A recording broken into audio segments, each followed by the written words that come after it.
frontrunner Donald Trump followed up his convincing 5-state landslide victories by pivoting to foreign policy.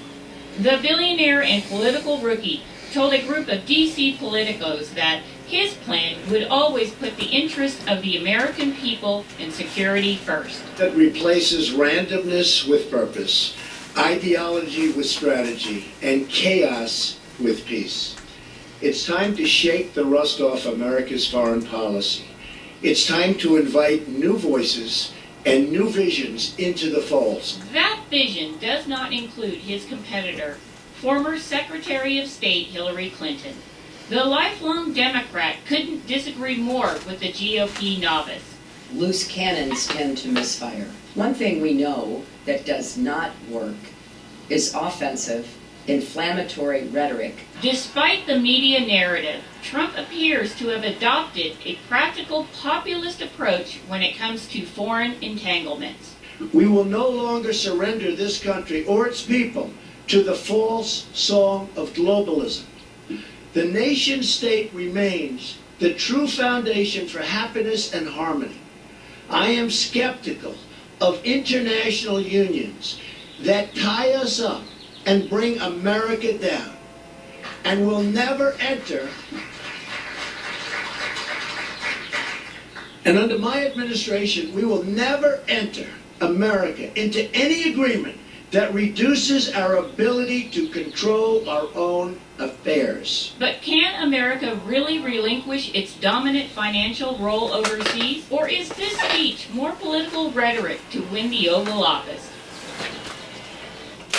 And Kimberly DeVore joins us this morning to discuss the latest political news. What are insiders and military personnel saying about his America First approach? Well, he's getting a lot of mixed messages from the folks that are inside the Beltway in Washington, D.C. You've got the Democrats who are up in arms saying that he's going to destroy our relationships with NATO and with the UN, which we have consistently built up over the past 20, 30, 40 years here. And that's in an effort to bring all countries in and work together as a global union. He took a direct shot at that in his speech. And then you have those folks that are just the average people out there voting, and he's really put that populist message out there, and it's resonating with a lot of people.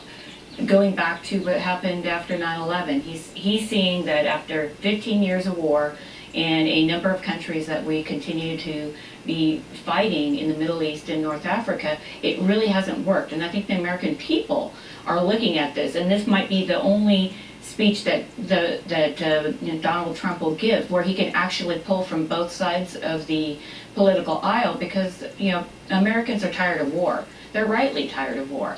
And we've gone in with no strategy. There's been no end game, and I think this is what Trump has tapped into on this particular speech. This is the first time that some analysts who don't quite agree with Trump say what he's saying is not entirely absurd this time around. Yes, and that's what I mean. And just it makes for strange bedfellows here, but I think the takeaway from this, the big takeaway, is that all the political presidential candidates on both sides of the aisle may want to go back and read George Washington's farewell address, as well as Eisenhower's farewell address. In Washington's case, he said, steer clear of foreign entanglements. Be very worried before you go to war.